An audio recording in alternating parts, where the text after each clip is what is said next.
பிசாசு மேற்கொள்ள வருவான். உங்களை மேற்கொள்ள வருவான். உங்கள் பரிசுத்தத்தை மேற்கொள்ள வருவான். உங்கள் ஜெப வாழ்வை மேற்கொள்ள வருவான். தேவனுக்காய் நீங்கள் வைத்திருக்கிற வைராக்கியத்தை மேற்கொள்ள வருவான். உங்களுக்கு இருக்கிற ஊழியத்தை செய்ய முடியாதபடி உங்களை மேற்கொள்ள பிசாசு வருவான். ஆனால் ஆண்டவர் சொல்லுகிறார், ஒன்றும் உங்களை மேற்கொள்ள மாட்டாது. எப்படி ஆண்டவரே, நானோ பலவீனம் உள்ளவள், நானோ பலவீனம் உள்ளவன், எப்படி மேற்கொள்ள முடியாது என்று சொல்லுகிறீர்கள்? அங்கே ஒரு அருமையான வார்த்தை இருக்கிறது.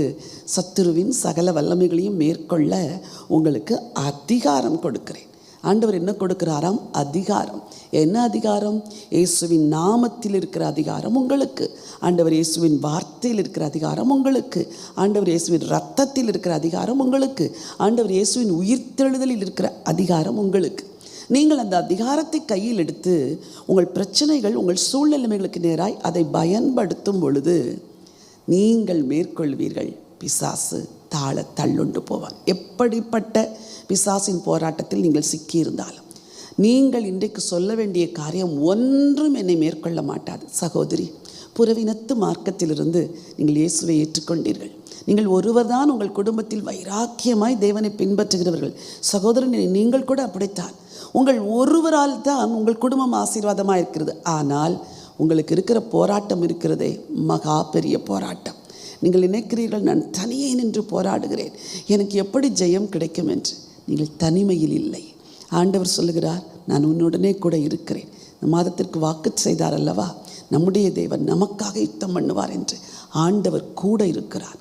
ஆகவே நீங்கள் சத்துருவின் கிரியைகளை, செய்வினைகள், பில்லி சூனியங்கள், மந்திரவாதங்கள், ஏவல்கள், இவைகளெல்லாம் உங்களுக்கு நேராக வந்து தாக்குகிறதை பார்க்கும் பொழுது, உங்கள் சொந்த குடும்பத்தில் இருக்கிறவர்கள் நீங்கள் ஆண்டவரை ஏற்றுக்கொண்டது நிமித்தம் உங்களுக்கு விரோதமாய் சத்துருவை போல எழும்பி நிற்கும் பொழுது நீங்கள் எதிராக பேசக்கூடாது.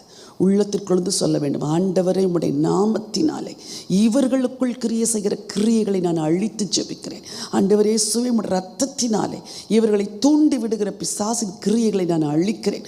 ஆண்டவரே இயேசுவே உம்முடைய வார்த்தையினாலே இவர்களோடு கூட இருந்து எனக்கு விரோதமாக எழும்பி நிற்கிற எல்லா அந்தகார வல்லமைகளையும் அழிக்கிறேன் என்று சொல்லுங்கள். வாலிப மகளே, நீ சொல்லு.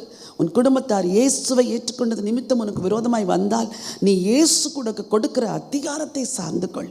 ஊழியர்களே, நீங்கள் மற்றவர்களை விடுவிக்கிறதுனால் உங்கள் வாழ்க்கையில் அந்தகார வல்லமை போராடுமோ என்று பயப்படாதீர்கள். இங்கே ஆண்டவர் சொல்லியிருக்கிறார், சத்துருவின் சகல வல்லமைகளையும் மேற்கொள்ள உங்களுக்கு அதிகாரம் கொடுக்க. சகல வல்லமை, அது எப்பேற்பட்ட மாந்திரிகமாக இருந்தாலும் சரி, எப்பேற்பட்ட பில்லி சூனியம் ஏவலாக இருந்தாலும் சரி, மேற்கொள்ளுகிற அதிகாரம் உங்கள் கையில் இருக்கிறது. கையில் எடுங்கள்.